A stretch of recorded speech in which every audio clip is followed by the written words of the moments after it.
तुम्हारे उसूल, तुम्हारे आदर्श। दोस्तों, क्या आपको पता है कि अभी हाल ही में दीवार को रिलीज हुए 50 साल हो गए हैं? जी हाँ, 24 जनवरी 2025 को।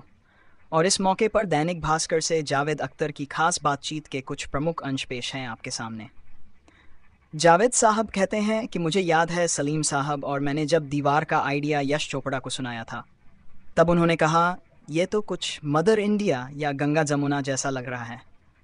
मैंने कहा नहीं, जब स्क्रीन प्ले होगा तब उससे अलग कहानी होगी।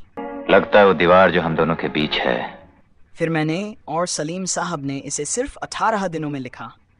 कहानी पसंद हुई और अगले 20 दिन में डायलॉग लिखकर 22वें दिन उनके हवाले कर दिया। वो आज तुम्हारे सामने हाथ फैलाए खड़ा है। तुम लोग मुझे ढूंढ रहे हो और मैं तुम्हारा यहाँ इंतजार कर रहा हूँ। तुम चाहती हो मैं भी मुंह छुपा के भाग जाता? मैं जानता हूँ कि मैं ये काम अकेला कर सकता हूँ। आज खुश तो बहुत हो गया था। मैं आज भी फेंके हुए पैसे नहीं उठाता। कुछ लोगों को यकीन नहीं था कि फिल्म पर्दे पर लंबी चलेगी।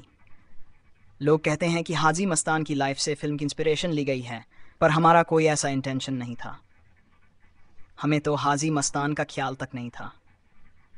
ये इत्तेफाक था कि उनका बैकग्राउंड भी यही था।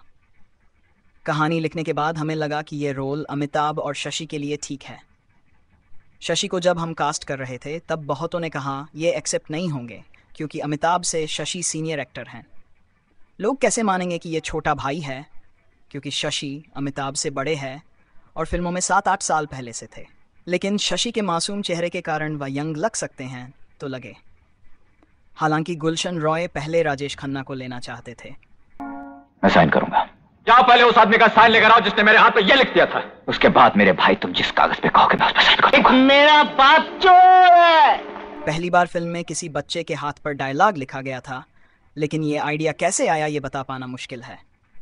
एक बच्चा जो बुरे हालात देख रहा है और उसके हाथ पर कोई कुछ लिख दे तो वह उसे जिंदगी भर याद रहेगा। अमिताभ की जगह अगर कोई और होता तो ये बात नहीं आती। मेरे दिल, दिमाग और आत्मा पर लिख दी गई है। जावेद साहब ने बताया कि फिल्म में माँ के रोल के लिए हमने कई लोगों से बात की। आज मैं ये बिल्डिंग अपनी माँ को तोहफा देने जा रहा हूँ। तू अभी इतना अमीर नहीं हुआ बेटा कि अपनी माँ को खरीद सके। क्या है तुम्हारे पास? मेरे पास माँ है। पहली बार कोलकाता जाकर सुमित्रा सेन को कहानी सुनाई। कहानी पसंद आई, लेकिन उन्होंने कहा मैं इतने बड़े लोगों की माँ का किरदार नहीं निभा सकती। फिर इस रोल के लिए वैजंती माला जी से बात हुई, पर उनकी शादी हो चुकी थी और वह फिल्मों में काम नहीं कर रही थी।